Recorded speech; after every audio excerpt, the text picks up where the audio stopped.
It was my most ambitious hike yet. Mount Washington sits at over 6,000 feet in New Hampshire and is one of the tallest and deadliest peaks of the eastern seaboard.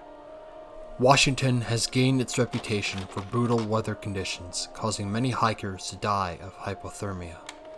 One recent case is a 65-year-old hiker from Missouri who succumbed to the cold on the Jewel Trail in July. It's not uncommon to find freezing conditions and snowfall in the warmer months. This is further exacerbated by extremely high winds. A gust on Mount Washington once measured 231 miles per hour in 1934, a world record that wasn't broken for 62 years. Buildings on top of Washington must be chained to the ground so they don't blow away. The cold, however, isn't the only hazard. Falls, avalanches, train accidents, plane crashes, disappearances, and even murders all haunt this mountain. You may be wondering why this peak is home to such bad luck. I have my own theories, which I'll get into in the second half of this video. You'd think all of this would deter most hikers, yet the mountain sees over 250,000 visitors every year, and I was one of them. We are at the great Mount Washington, the highest peak of New Hampshire. Very beautiful morning. I think I really picked the perfect day for this. Sunny, warm, not too many travelers for now. I hadn't got much sleep that night, so I was worried if I'd have enough energy to tackle this peak. At least, the weather seemed to be on my side, but I knew that could change in a matter of minutes. Here we are. We're starting at the Jewel Trail, about a 9-mile trip. Work way to the top, and if we're lucky, we can get the cog railway down.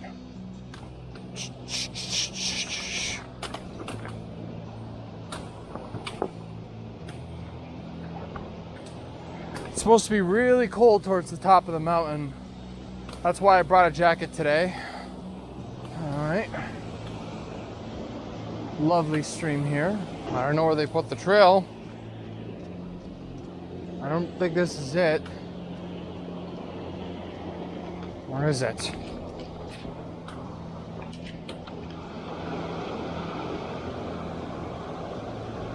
I don't...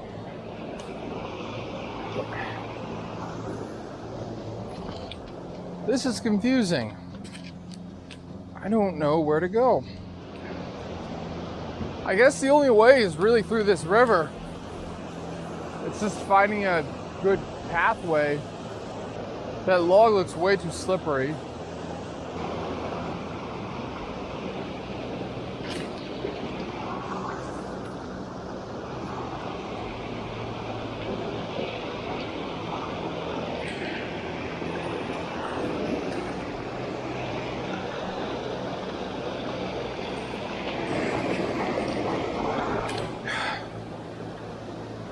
I guess that was a leap of faith, if you will.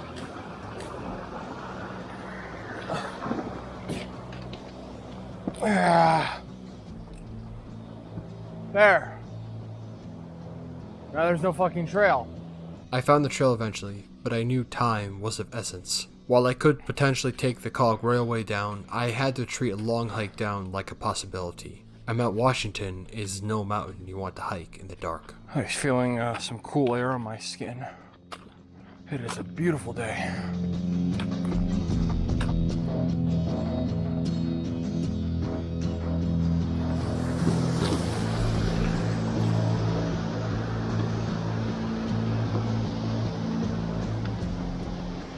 As you can see, Mount Washington is no stranger to beauty.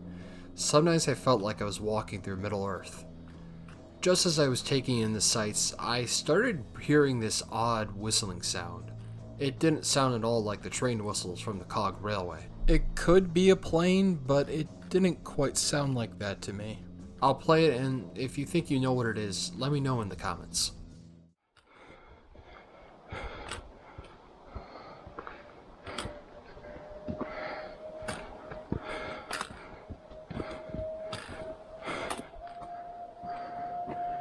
That is definitely not a terrifying sound.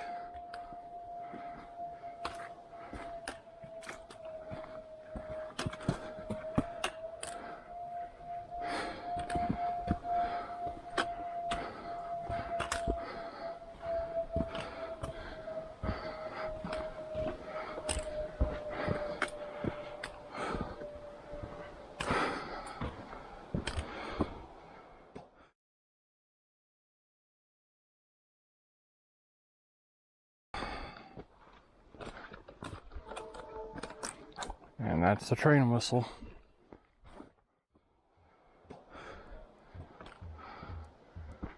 After my encounter with Discount Siren Head, I continued my way up the trail.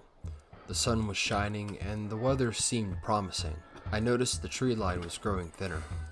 Maybe I was closer to the top than I thought. Looks like we're approaching a clearing.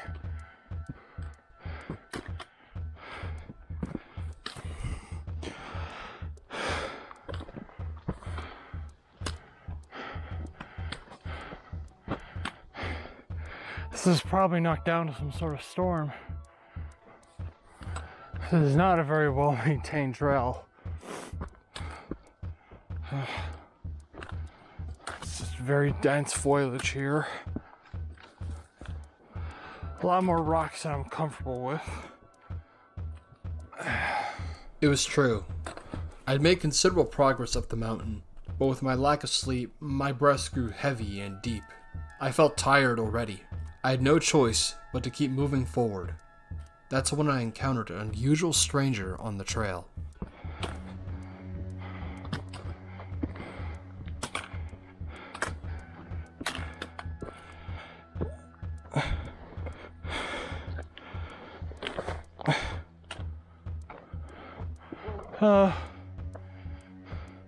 I imagine it's a long way to the top, right? We're halfway. We're halfway already? Yep. 2.4 miles. 2.5 and it's 4.5. So another 2 miles. How did you guys count it? From the Cosrail, the parking lot down at the base? Oh, yeah. Where'd you come from? I went from the same place as you do. Okay. I just don't know how to measure miles on this trail. Oh, I have my watch. Oh, You're in good shape. already halfway? It's I drove like 8 hours here. Wow. Oh, how come not the Adirondacks? Have you already done all the peaks in there? Well, I've done Marcy. That was a pretty great adventure.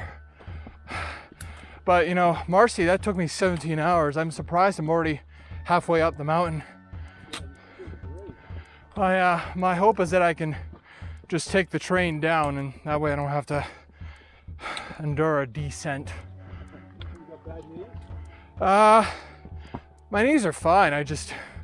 Well, they're okay. It's just So what you're saying is your brain might not endure the descent. yeah, maybe it's my brain that just doesn't like it. So what's the reason you're driving 8 hours? What are you doing? I'm high pointing. What does that mean? Well, it's when you reach the highest peak of every state.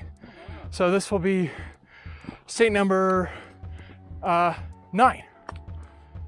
I never caught his name, but he seemed friendly, at least by New England standards.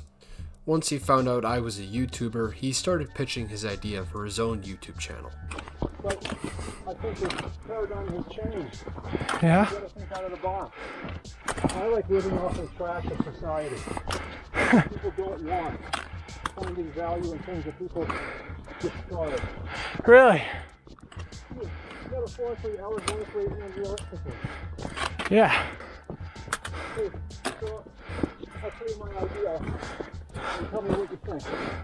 Yeah? So, my retirement plan is I'm building these houses. Yeah? And I've got a couple hundred acres outside of Killington. Yeah? I'm building these Airbnb style houses that actually deliver a $600,000 or $700,000 house Really? for $100,000. That's a lot of money. Lots of young people your age want to build houses and they can't afford them. Really? So the idea is to YouTube it because there's very little out there with repeated episodes of building a house, how do you do a foundation, but in a series to capture viewers. Hmm. And it's a really good demographic for YouTube because it's a demographic that has money to spend. So the tech people are the ideal for. Oh my God. Look at that view. Oh God. So I thought this guy had a really good idea, even if our chance encounter was a little awkward. However, I just stopped to rest at the tree line and he just kept walking. I included this guy for no reason except that I found him interesting. I wonder where he is now. But for now, I didn't have any time to waste. I had hit the alpine zone, and in a moment's notice, the weather could change. Soon I'm gonna be able to get up to the ridge, and that's when I'm gonna enter the cloud, and that's when things are gonna get really interesting.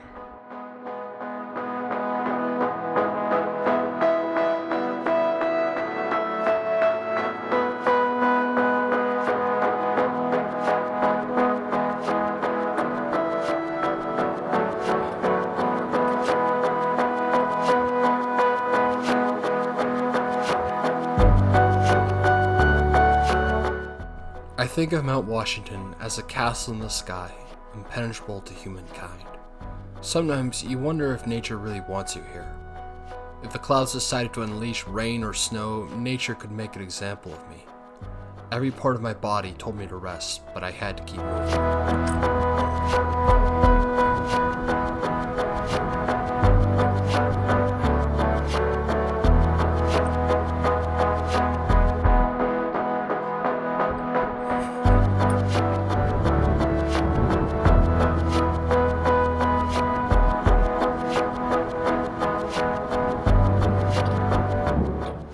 Hey, what's the trail like from here to the top? It's steeper. Pretty similar. Yeah. Not like, not as steep as the start of the mountain. So it's, I've been through the worst of it. Oh yeah. No, the very top is steep. No, but you might be able to see. I can see I went up Jewel. I can see a building up there. Yeah, Is that's that- it. But that's an hour away. I'll be honest, I felt pretty shitty starting this mountain, especially, without any of the views, and I was all alone. But now there's plenty of people, and I'm almost to the top. Great views. Got my second wind. Feel much more optimistic. Mount Washington, 0.5 miles. We're almost there.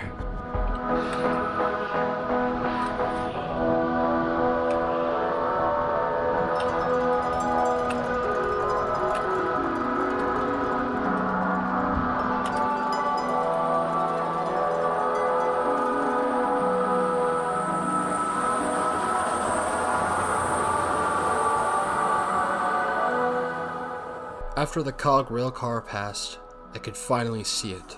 The great concrete fortress fading between the clouds. That is, the visitor center. I was almost there. I only had to take a few more steps.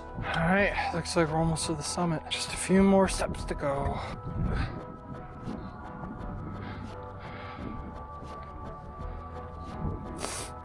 Oh, sir. I'm alright. Alright. We're almost at the top. Almost to the top. Guess I am gonna make it after all. I thought I wouldn't. Hell, I didn't think I would get a parking spot. But I'm really lucky today.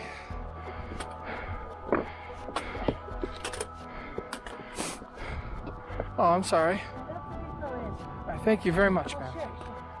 Don't worry, you're almost at the top. Yes, you are. Yeah, you got very lucky today. Ah, come on. I was dizzy, exhausted, half delirious, but I did it. I made it to the top. My reward? Breathtaking views and a lot of tourists. I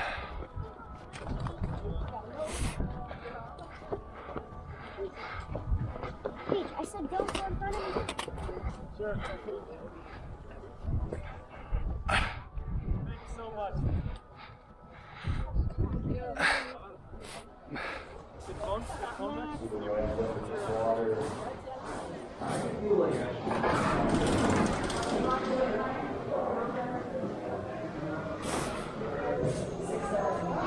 this is really decked out.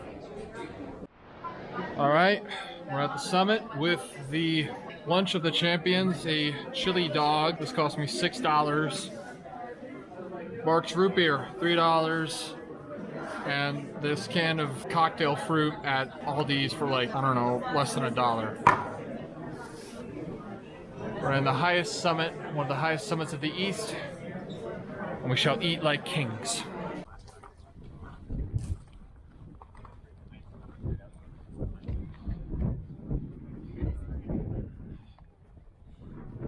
Wow, that is a view. There's nothing more American than turning your most beautiful mountain into a parking lot. Herein, my story ends. I did manage to find a train ticket. Hey there, I was just wondering, do you know where the train station is? Yes, sir. Right behind you, about 20 feet. Right behind me, about 20 feet. Right. And I was safely escorted down the mountain for the low price of $47. All I can say is, I'm grateful for the merciful weather. I returned to my hostel, my feet blistered, my eyes heavy, and ready to take a nap before my long drive home. But there's just one last thing about Mount Washington. Long ago, a lone Abenaki hunter wandered into the woods. It had been a long winter, and he needed game to eat. Day and night, he searched for a bear, a deer, anything to starve off the ravishing hunger. But his efforts remained fruitless, and the days grew colder and colder. One stormy night, he lost his strength, collapsed in the snow, and waited for his death. The cold numbed him and lulled him into a deep sleep, where he dreamt of a beautiful and vast valley, where streams rang with music and the forest dense with game. He cried with joy, and that's when a mysterious spirit awoke him.